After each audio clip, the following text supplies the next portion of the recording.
Salut les mecs, aujourd'hui on sort un autre Arma de la boîte et en 1/10. Dans les tailles qui me plaisent en 1/10 évidemment, Arma Senton 3S. V3. Ce V3 a donc beaucoup d'améliorations par rapport au V2. Et sur la vidéo du granit, je pensais que la couronne principale était en métal. Et bien non, elle est en plastoc aussi. C'est pas très grave, on verra ce que ça tient avec ce nouveau cache. Là-dedans, on a celui qui est sur le dessus de la boîte, le bleu. Je voulais le rouge. Là-bas, je voulais le granit vert et le Senton rouge. Mais il n'y avait pas, donc j'ai pris ce qu'il y avait. Forcément, il est quand même super chouette en bleu. Et j'ai d'autres véhicules orange et rouge. Et je voulais pas prendre les deux en rouge. Cet engin ici est là, évidemment, grâce à Race RC Modelisme. Merci à toi, Hervé. Grâce à qui vous allez... on se calme un petit peu et on redescend sur l'indice parce qu'il m'a dit oh mon gars tu parles toujours de indice en 2019, en 2020, on va arriver 2021, tu les as toujours pas. Donc tu vas te calmer mon kiki, moi j'ai quelques 1/10 ici, tu vas les passer et faire ce que tu as dit que tu ferais.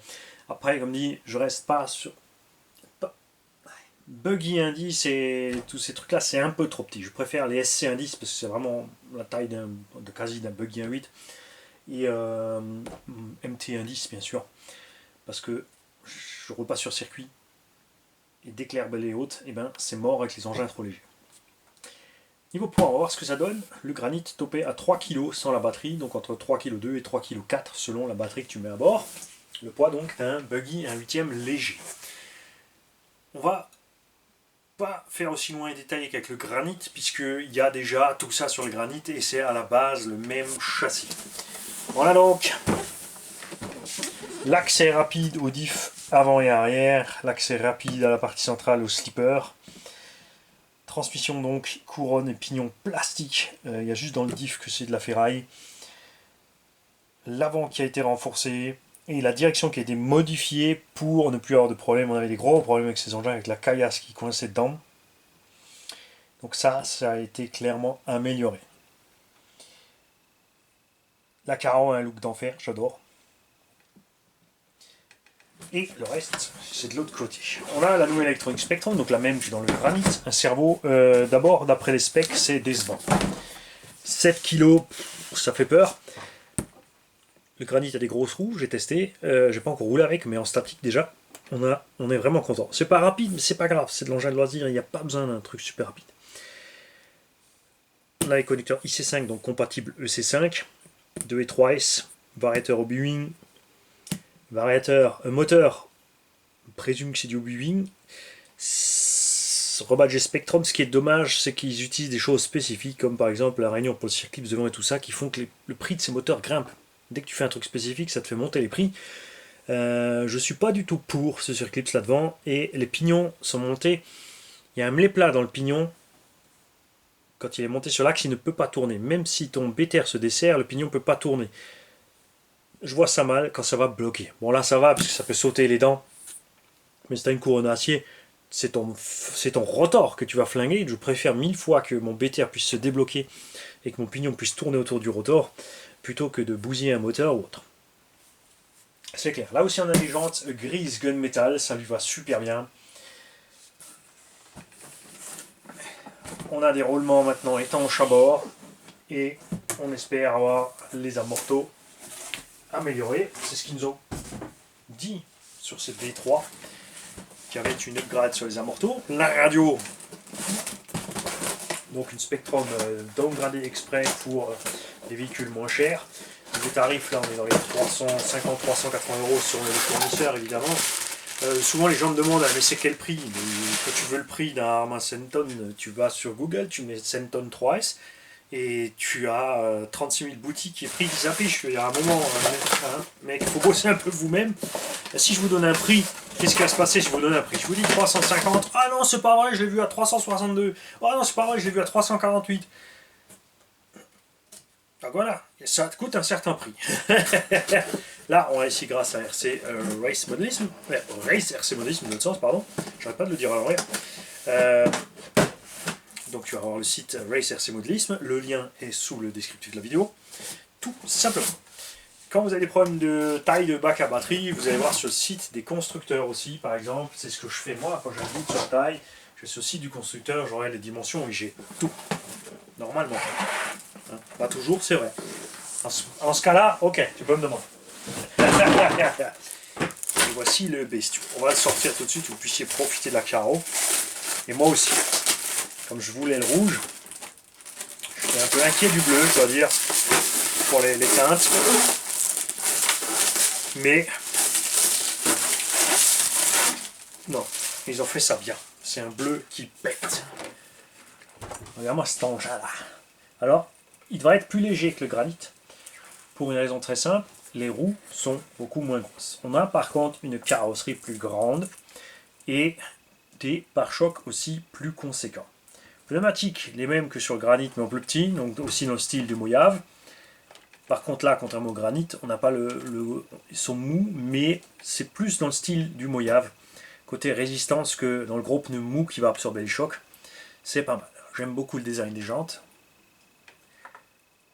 Il y a plein de petits détails sur la carreau, c'est sympa. Regarde, le bleu est vraiment hyper teint. Dehors à la lumière, ça va être chouette. J'aurais même pu faire un petit plus de bleu à la limite. Suspension. Ouf, vache. Oh, l'arrière. Oh là. L'arrière, beaucoup trop dur. L'engin va sauter de l'arrière. Tu vas décrocher le cul, c'est pas bon. Il se tient déjà sorti de la boîte plus bas derrière que devant. Parce que devant, la suspension est plus active, il monte plus vite. Tu vois? La suspension avant, je serais ok comme ça. L'arrière, pas du tout. L'arrière, alors là, il faut clairement assouplir l'arrière. Et niveau réglage hauteur de caisse aussi, c'est pareil. Tu as la carreau qui est comme ça. Il n'y a pas bon. Mais on va y revenir tout à l'heure. Tiens, hop. Je te laisse faire fesse, que tu le vois un peu de l'autre sens. La petite radio, bien sympathique, bouton on-off, bien planqué ici, tu ne peux pas l'allumer par inadvertance. Là, tu règles l'angle maximum de ta direction, gauche et droite. Donc si tu es en train de manœuvrer, tu roules lentement, tu as besoin de beaucoup de direction, tu mets à fond. Quand tu vas être sur un circuit rapide ou très glissant dans le sable, tu vas diminuer la direction parce que les mouvements trop brutaux sur la direction vont te faire partir en cacahuète. Trim de direction et de gaz, inversion de direction et de gaz, et la bride de puissance. Ce qu'on n'a pas testé sur le granit, c'est, on va le faire là-dessus du coup, si je mets 50%, est-ce que j'ai suffisamment de frein encore et suffisamment de marche arrière, parce que c'était le souci jusqu'à présent sur ce type de radio qui bridait ça de cette façon-là. Et on va mettre tout de suite des pipilles. Tant que je retrouve la radio de mon granit, je vais devoir me mettre des stickers parce que là je vais me mélanger les pinceaux. Comme toujours, il faut savoir que ces machines sont à moi, je les ai achetées, payées de ma poche. Hein, donc je fais ce que je veux avec au niveau de l'essai, au niveau de l'unbox. De toute façon, c'est sûr que personne ne nous impose ici ce qu'on doit dire ou faire. Et jamais non plus, même si c'est ni imposé, ni dit ce qu'on doit faire, on ne lâchera le tue de quelqu'un dans l'espoir d'avoir moins cher ou gratuit. Hein, ça, c'est un truc, il faut vous rentrer en crâne sur cette chaîne. Je dis ce que moi je pense par rapport à mon expérience du véhicule. À froid, quand on unbox sans connaître la machine, ensuite on teste, on revoit la position si c'est nécessaire de revoir. Si on s'est trompé, eh ben, on sait l'admettre, c'est pas un problème. Et je invite tout le monde. Si tu es nouveau sur cette chaîne, surtout tu n'hésites à aucun moment. Si j'ai dit une bêtise, si j'ai dit quelque chose avec lequel tu n'es pas d'accord, à m'interpeller, me dire attends, moi je pense que, ou je trouve que, bien sûr toujours de façon cool, hein. Ça doit être ludique, tu peux me rentrer dedans pour rire, machin. Si tu es sérieux par contre, désagréable, ronchon, bon, on va jouer sur les autres chaînes qui se prennent pour des dieux de l'ERC. Et ici, il n'y a pas de place pour ça. On se fend la gueule, on balance la manchette, on parle de RC. Et comme dit, tu n'as surtout pas à avoir peur. C'est pas parce que j'ai 20 000 abos que je suis quelqu'un de waouh. Non, rien à foutre. Je suis comme tout le monde. Détendez-vous. Hein. De plus en plus, il y a un temps, j'ai des gens qui me rencontrent, qui me disent ah, je suis timide et ça fait quelque chose. Et arrêtez les mecs. Je suis comme vous. Hein. Ça m'arrive aussi d'avoir le doigt dans le nez et de me faire surprendre. Faut pas vous inquiéter. Parfois c'est pire. Alors, la radio, on en a causé, elle tourne, elle gaze. Ok, les pipiles sont dedans. La machine, on va la lâcher, comme toujours chez Arma, le nez tombe plus vite que l'avant. La carreau. Là, faut vraiment faire un effort en shortcut, hein, parce que ça, c'est dommage. Et surtout ça. Tu vois, ça, c'est laid. Ça, c'est laid. Là, faut vraiment faire un truc. On a de la pression, ça remonte le truc. Il faudrait... faut faire quelque chose. Bon, ça, c'est facile à faire soi-même, c'est pas un problème. Tu prends une petite feuille de Lexan 0,5 ou plus, et tu te fais une petite plaque qui va en dessous, qui va... rigidifier un peu tout ça, tu rajoutes un point de fixation, tu te fais un petit arceau, mais c'est dommage, c'est dommage. C'est dommage sorti de la boîte d'avoir ce genre de choses. On va enlever la carreau. En shortcut, il faut savoir que la carreau meurt toujours ici. Tu pars de travers, elle s'accroche, tu l'arraches, les roues balancent une tonne de saleté de caillasse à l'intérieur. À l'avant-avant, ça va, elle se comprime sur la roue, tu manges les coins, et ensuite, là. Tu pètes ici, autant MT tu pètes là, autant SC tu pètes ici. À force tu craques aussi ici, donc c'est sympa d'avoir un arceau à bord de ce genre d'engin.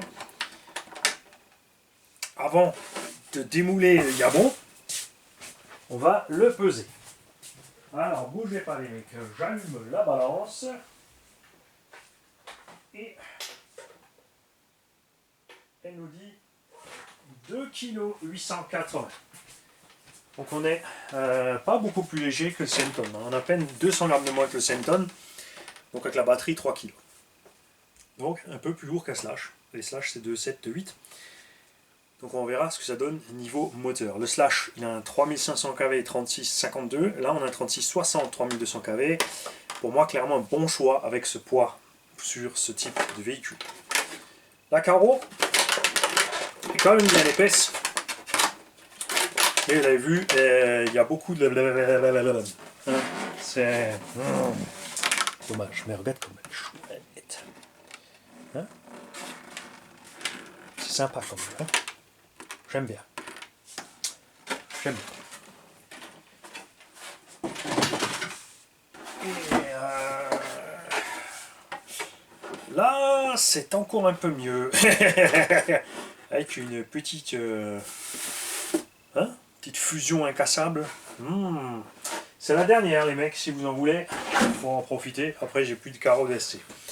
La Bowler ici évidemment ira très bien dessus aussi.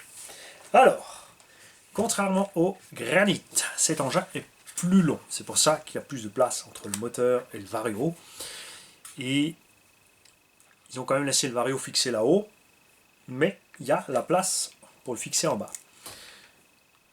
Il est mieux là-haut, parce qu'en SC, tu as plus de poids devant, c'est plus agréable à conduire. Il est moins enclin à être rempli de saleté, mais si tu veux descendre dans le centre de gravité, tu vas te fixer ton Vario là en bas, évidemment, c'est ta machine, tu fais ce que tu veux.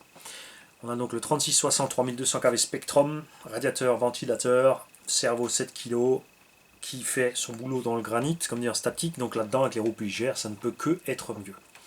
C'est certain. On a des roues typiques type SC, c'est-à-dire qu'elles sont taille basse à l'intérieur, taille haute à l'extérieur. Ça permet, quand tu prends tes virages, de glisser sur le coin du pneu, bien foutre le camp, mais de quand même avoir une relativement bonne tenue de route, parce qu'on est en taille basse à l'intérieur. Cardans sont les mêmes que dans le granit, souffriront moins, puisque l'engin a des roues plus petites qui ont moins de grippe. Au niveau des huiles de diff, c'est pareil, je ne vais pas regarder ce qu'il y a mis dedans. Là, ça a l'air d'être pareil devant, derrière. C'est peut-être juste le temps que ça soit rodé. Nous verrons ça. Le Big Rock, c'est ce châssis avec les roues du granit et une carreau de MT. Bien sûr, on a en plus, c'est aussi la raison pour laquelle il est pas beaucoup plus léger. Donc, j'avais dit, le pare-choc avant, là-bas, c'est sûr, on en a aussi un. Celui-là, j'aime bien. Tu vois, par contre, ça, c'est flex, c'est bien. Pare-choc arrière un peu plus volumineux qui a aussi les roulettes comme sur le MT. On a quand même pas mal de grippe. Donc tu pars vite sur deux roues ici. Ça c'est bien, ça tient les côtés caisse, c'est bien flexible. Support carreau bien flexible. Les garde-boue bien volumineux. Protection de côté de caisse. Hein, quand tu roules à plusieurs, tu vas te chercher un petit peu, tu te rentres dedans. Et par contre, le bac lipo s'arrête ici. tu ne peux pas mettre ta lipo jusque tout devant. C'est dommage. Je pense qu'on aurait dû profiter de cet espace supplémentaire. Moi, en short course, j'aime vraiment avoir le poids en avant. Bon, là, ils l'ont fait parce que tu as le moteur derrière. Vario combo, là, ça contrebalance le poids du moteur. La lipo, regarde, si tu regardes, elle est centrée par rapport aux deux masses. On n'aura donc pas un short course avec le poids devant, mais un short course avec le poids centré. C'est certain. On a très certainement aussi un pignon moteur plus grand là-dedans, puisqu'on a des roues plus petites, pour avoir la vitesse équivalente au granit. Cale de suspension ici, tu vois, on en a moins. On a moins de cale de tarage dessus déjà d'origine. Peut-être pour ça que l'arrière semble tellement bizarre. On est trop raide. On est trop raide. Moi, j'aime pas quand c'est trop raide de l'arrière parce que ça fait très facilement dandiner le cul, mais on va faire l'essai. Nous allons faire l'essai stock. Je changerai les réglages après l'essai s'ils ne m'ont pas convaincu. Ça arrive des fois, je ne suis pas content comme ça en statique et quand je vais rouler, finalement, je suis content avec les réglages d'origine et je n'y touche pas. C'est certain. Comme la transmission principale est en plastique, faut penser de temps en temps à la changer, c'est sûr, ça va se bouffer plus vite que de la ferraille. En 2S, tu n'auras aucun problème, c'est certain, tu vas rouler avec cette bagnole. Si tu es sur un espace restreint, comme maintenant ici on a le circuit confiné, je pense que ça va faire merveille. Aucune idée de ce que ça prend en vitesse. La VMAX m'intéresse, pas spécialement la grosse VMAX, ce qui m'intéresse c'est d'avoir 50 mph+. Même un petit 70 à l'heure. Ça s'avance donc pas trop élevé, c'est pas mal. Je pense que c'est bien, honnêtement. Ça doit suffire largement. Donc on verra ce que ça sort en 2S. Je pense que ça doit sortir un petit 50-55 en 2S, comme il est sorti de la boîte. Contrairement au MT, là, on est en SC, donc ça ne me dérange pas dans un fond plat. Je ne vais pas faire du gros franchissement avec ou n'importe, donc le centre de gravité sera relativement bas, c'est pas mal. Niveau des réglages, voyons voir ce qu'ils nous ont fait là-dessus. Vous avez vu sur le granit, c'était un peu n'importe quoi. Donc là aussi, on a l'ouverture sur la direction. Comme ça, on a un peu de carrossage négatif comme ça aussi, mais c'est pas très grave, parce que quand la suspension travaille, ça se remet, tu vois, ça rentre. Et à l'arrière, ça va. On a aussi pas mal de carrossage à l'arrière. Comme dit, moi je suis pas trop fan, ils font ça parce que c'est vrai que c'est plus stable dans les virages quand tu as le carrossage là comme ça. Mais systématiquement, à l'axel ça pousse un peu trop par rapport à ce que j'aime. Et surtout, tu roules, tu bouffes tes pneus à l'intérieur. Ce que je n'aime pas. Bielle à pas inversée partout. On vient de faire le granit, hein, donc voilà, c'est la même musique. Hormis le fait que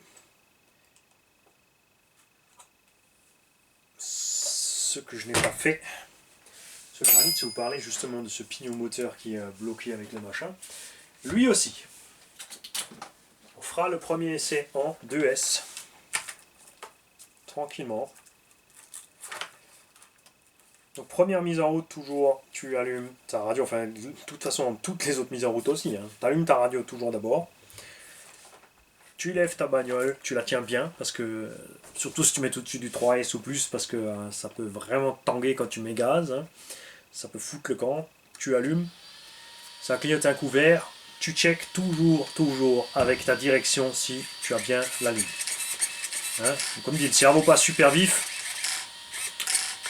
mais il a quand même les pignons en ferraille. Il fait que 7 kg, c'est dommage. On va bien mettre 9 ou 15 kg. Voilà. Après, ça va, tu peux upgrader 3 même. C'est un véhicule fait pour débutants. On a un tarif. Cet engin coûte ce que le Slash 4x4 coûtait au départ quand il est sorti. On a à peu près le même niveau d'équipement, cadre en plastique, amortisseurs qui peuvent être défaillants. Tu peux arracher tes capuchons d'amorto si tu arraches, si tu fais des tonneaux, tu tapes sur le haut de la route, donc tu tires vers le bas. Enfin, ça arrivait avant, maintenant on va voir s'ils ont effectivement upgradé ou pas ces amortos. Et ensuite, tu testes tes gaz en douceur. Si t'es pas sûr, tu peux aussi très bien enlever tes roues pour être sûr. Hein. Voilà.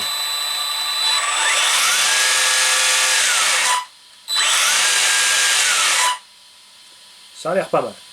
Donc ce qu'on n'a pas fait sur le granit, c'est brider les gaz. Là, j'étais à 100%. On va passer à 50%. Attends, on va checker. Marche arrière. Hein. Ouais. Je vais passer à 50% de bride.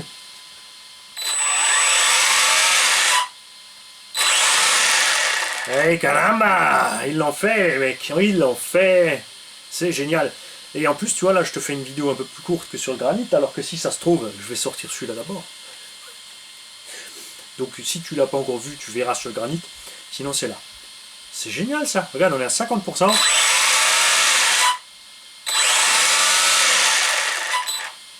Et on a frein et marche arrière. On a même l'impression à 50% que ta marche arrière va un petit peu plus vite. Maintenant, on va essayer autre chose. Parce qu'on n'a pas essayé non plus sur le granit. Je vais essayer de partir tout doucement. Horizon Bois, ils ont la fâcheuse tendance à mettre des étagements trop longs. Donc des pignons moteurs trop gros en fait.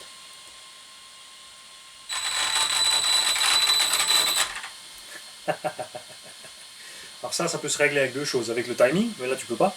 Ou en changeant le pignon de transmission. Tu vois? Et c'est fou, hein. Regarde de combien je suis obligé d'appuyer pour partir. Bon là je suis à 50, c'est peut-être pour ça. Attends, on va mettre à 100, bouge pas. Pareil. Regarde, je suis obligé de partir mi-gaz.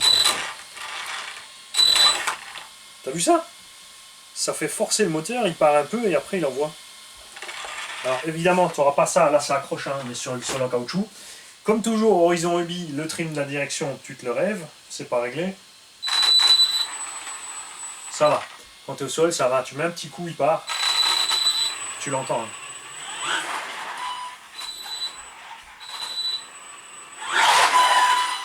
Ou 2S, ça va suffire. Hein. 2S, ça va suffire. Je pense sur le petit terrain là derrière. Donc on verra après les essais 2S, 3S. Moi, j'aime bien rouler mes engins. Je me dis, c'est vrai que 70 c'est sympa. 65, 70. Là, c'est pour le plus petit terrain là derrière. Il n'est pas trop lourd. 2S peut suffire, mais si on tire trop de jeu en 2S, trop de jus, et qu'on a une autonomie courte et où ça chauffe niveau batterie ou n'importe, c'est plus sympa selon le cas de descendre, de mettre un pignon moteur plus petit et de passer une 3S. Comme il y a la bride par contre, l'avantage de ça, c'est que tu n'es pas obligé de passer par l'étape acheter une lipo 2S et une fois que tu maîtrises, acheter une 3S. Si tu es discipliné. Tu peux acheter tout de suite du 3S et commencer à rouler à 50%, puis 75%, puis 100%. Et ça, c'est sympa. Franchement, c'est cool. Donc le reste, on verra sur le terrain l'utilisation. Câblage. Normalement, il est bien rangé là-dedans. Avec le transport et tout, ça a dû prendre un... Ça dépasse un petit peu, mais c'est pas grave. Il lui arrivera rien de toute façon. Voilà. Donc on va le tester origine. Ensuite, on descendra peut-être le vario par là. Donc ça ne devrait pas changer grand-chose à l'utilisation. 2S, 3S stock. Après, soit on change les pignons et on verra ce qui se passe au niveau des huiles là. Mais ça, j'aime pas du tout. Là, on va sauter.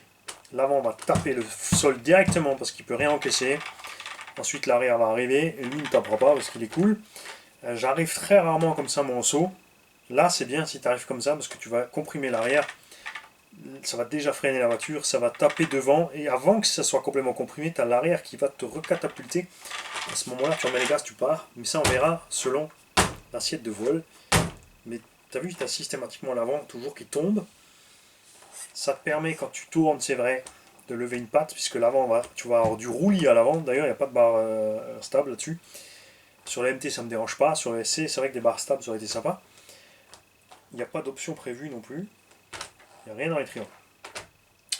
Donc, tu baignes et tu glisses sur une roue, tu tournes plus facilement. Donc, en SC, on va voir, puisque pour éviter de partir en tonneau tout le temps, ça peut être utile. Et ensuite, on fera le réglage inverse avec donc l'huile plus souple à l'arrière qu'à l'avant. Et une chose est sûre, il faut qu'on travaille sur la hauteur de caisse. Et là aussi, tu vois, il est raide, regarde, il est posé en haut.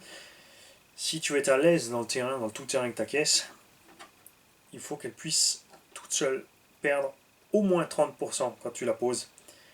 Parce que ce petit débattement qui reste, là, tu en as besoin quand une roue quitter le sol. Quand il y a un trou, une ornière, la roue reste en contact avec le sol, un minimum évidemment. Ça sert vraiment. Enfin moi, j'aime rouler comme ça, j'aime pas rouler comme ça. Là, il est trop raide, ça va sautiller dans la pelouse. Et tu te retournes aussi plus facilement parce qu'il est déjà en haut, au lieu d'être à moitié comme ça et de pouvoir bien pencher. Pourtant, les cales de tarage sont déjà enlevées. Bon, sur Arma, comme toujours aussi, c'est dommage, on n'a pas de réglage de l'angle des amortisseurs.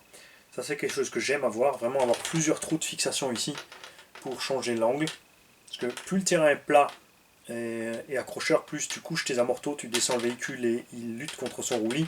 Plus le terrain est accidenté, plus tu reviens au centre, tu gagnes la garde au sol et ta suspension est plus souple. Moi j'en connais un qui va faire des trous soi-même et se changer ça parce qu'on a des carans télescopiques CVD. Donc l'angle des suspects ça va aller et ce qu'on va faire aussi c'est ça, hein. Ça va pas. On est déjà plus haut de l'avant, regarde, sans rien faire. En roulant de toute façon tu tasses l'arrière, ok. Mais l'avant remonte systématiquement, la batterie au milieu on n'est pas devant. Donc là il y a il y a du boulot à faire chez Arma. C'est pas très grave, hein, c'est pas grand chose, ce sont des simples petits réglages. Mais depuis le temps qu'ils font des RC, tout doucement, ça devrait commencer à être au point. Ça par contre, ça j'aime pas du tout. Je pense que ce pare-choc là devant, il devrait avoir une lame ici arrière pour, tu vois, on devrait avoir un morceau ici pour tenir ici ce nez avec. Alors, je vais m'occuper de ça avant d'aller rouler, même si j'ai vraiment très envie là de brancher et d'aller rouler. Mais bon, tant pis pour moi. Salut les mecs.